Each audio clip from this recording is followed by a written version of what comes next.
Izin pimpinan menambahkan, yang terhormat Profesor Sufmi Dasko, yang terhormat juga Pak Adis Kadir, Pak Cucun. Perkenalkan, nama saya Aji Prakoso. Saya hakim dari Pengadilan Negeri Sampang, Madura. Jauh-jauh ke sini, mohon maaf kalau suara saya bergetar. Jauh-jauh ke sini kami ingin menghubungkan suara rekan-rekan hakim yang ada di penjuru seluruh Indonesia. Hari ini saya sampaikan bahwa telah 12 tahun negara abai terhadap kondisi hakim. Tidak hanya bicara soal kesejahteraan yang terabaikan, ada juga hak-hak lain yang tidak dipenuhi oleh negara. Salah satunya adalah hak keamanan, hak atas jaminan keamanan. Tadi sudah banyak dijelaskan oleh rekan kami, rekan Rangga, rekan Jusran Bapak. Saya menambahkan bahwa kondisi hakim hari ini, ekonominya berada di ujung tanduk. Berada ditugaskan di penjuru-penjuru Indonesia.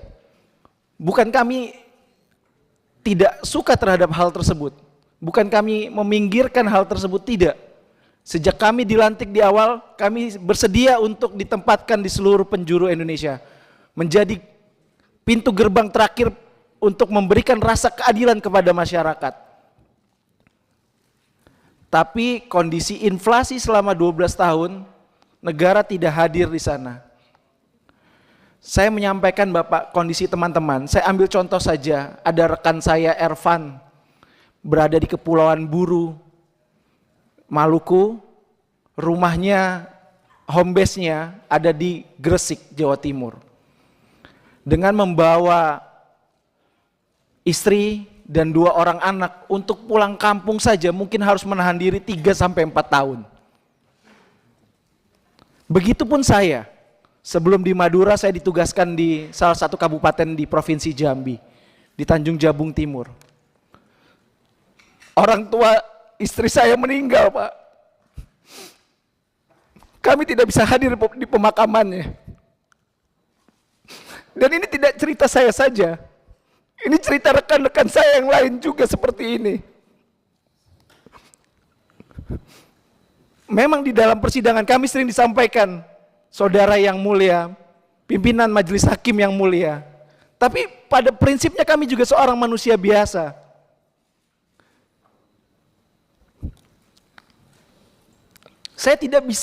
Kami tidak bisa untuk berada di pemakaman orang tua kami. Saya harus menghibur istri saya, karena orang tuanya meninggal. Ya orang tua saya juga.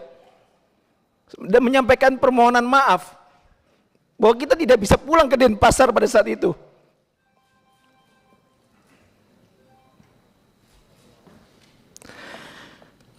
Dan ini tidak sedikit yang dirasakan oleh rekan-rekan hakim. Tidak sedikit yang harus berpisah, akhirnya bercerai dengan pasangannya karena persoalan ekonomi ini. Mungkin yang masyarakat tahu, gaji di atas 10 juta itu sudah sangat besar. Tapi bagaimana dengan, kami sadar ekonomi masyarakat juga tidak sedang baik-baik. Kami tidak ingin minta menjadi kaya raya, tidak. Tidak sama sekali kami tidak minta kaya raya, tidak. Bahkan dari naskah kebijakan yang kami ajukan, draft perubahan peraturan pemerintah nomor 94 tahun 2012, kami hanya meminta besaran kenaikan 142%. Tidak ada setengahnya dari 300% kenaikan gaji pegawai Kementerian Keuangan. Padahal ancaman terhadap keamanan kami, ancaman terhadap jiwa kami, jiwa keluarga kami itu nyata di depan mata. Saya pernah menangani perkara pembunuhan, bolak-balik rumah diintai, posisi saya harus nginap di kantor karena harus mendraft putusan. Istri dengan 3 orang anak kecil, tidak punya ART karena keterbatasan ekonomi, menyampaikan, ya rumah bolak-balik didatangi orang malam-malam, pintunya juga digedor. Ini kondisi nyata. Saya sampaikan, hubungi tetangga. Ini bukan cerita saya saja, tapi cerita rekan-rekan hakim yang ada di Indonesia. Kami tidak minta menjadi kaya raya, tidak. Tapi kami minta negara hadir. Makanya ketika Pak Prabowo dalam beberapa kesempatan, Bapak Presiden terpilih yang terhormat, dalam berbagai kesempatan menyampaikan akan memperhatikan kesejahteraan hakim, ini bagaikan oase di padang gurun. Bagaikan tetesan embun di tengah kekeringan.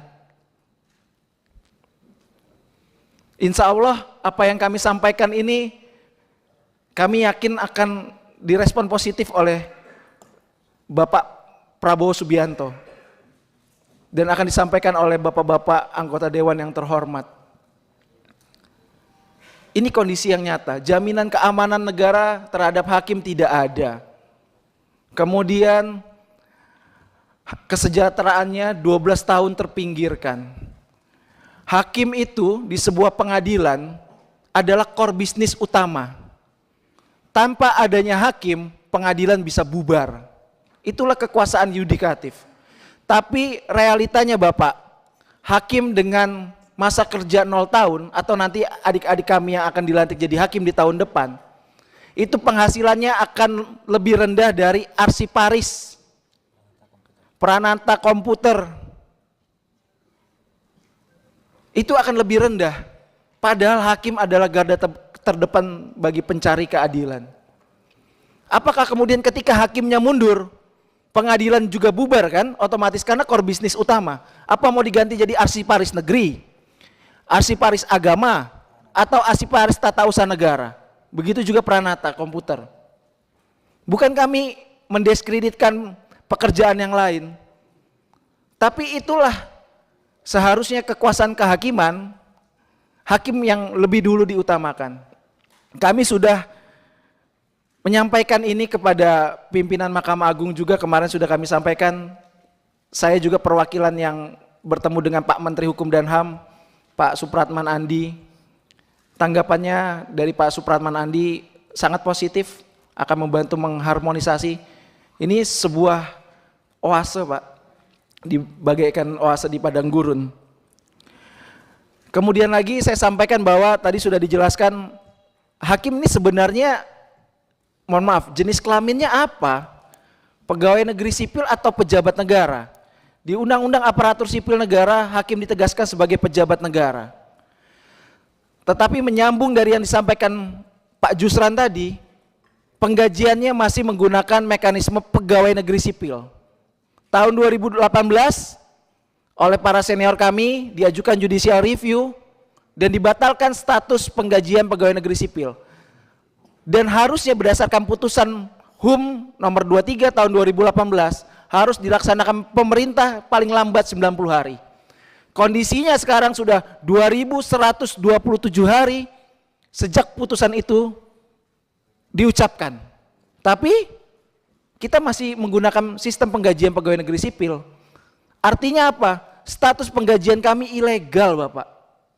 Bagaimana seorang hakim yang memberikan rasa keadilan setiap harinya di tengah-tengah masyarakat digaji secara ilegal? Ini kan sebuah ironi di negara hukum. Sangat ironi. Belum lagi bicara soal tunjangan kinerja. Kami setiap 3 bulan sekali mengisi namanya e-kinerja. Tapi ternyata tidak dapat tunjangan kinerja Bapak. Alasannya karena pejabat negara. Tapi toh Bu Menteri Keuangan dapat tunjangan kinerja. Atau menteri-menteri yang lain. Ngisi e-kinerja tapi tidak dapat tunjangan kinerja. Sungguh sangat ironis sekali. Kalau Prof Dasko mungkin ke daerah, Pak Adis Kadir ke daerah, Pak Cucun ke daerah, atau bapak-bapak ibu anggota dewan lain ke daerah, pasti ketika ke pengadilan khususnya, pasti ini yang akan sama jeritan hatinya. Kalaupun ini dibuka secara Zoom, pasti akan banyak pertanyaan atau keluh kesah yang disampaikan. Karena pada sejatinya wakil Tuhan hanyalah di persidangan saja. Di sini kami tetap masyarakat biasa yang butuh pertolongan dari para wakil-wakil rakyat kami. Semoga aspirasi kami menjadi didengar ya, didengar dan direalisasikan. Itu saja. Terakhir. Izin pimpinan, satu lagi pimpinan apabila diperkenankan, silakan. Tes. Bismillahirrahmanirrahim. Assalamualaikum warahmatullahi wabarakatuh. Pimpinan yang saya hormati, seluruh anggota Komisi 3 yang lalu yang saya hormati, saya hanya akan melengkapi hal-hal yang belum tersampaikan oleh koordinator. Pertama, pimpinan yang saya hormati, solidaritas hakim Indonesia itu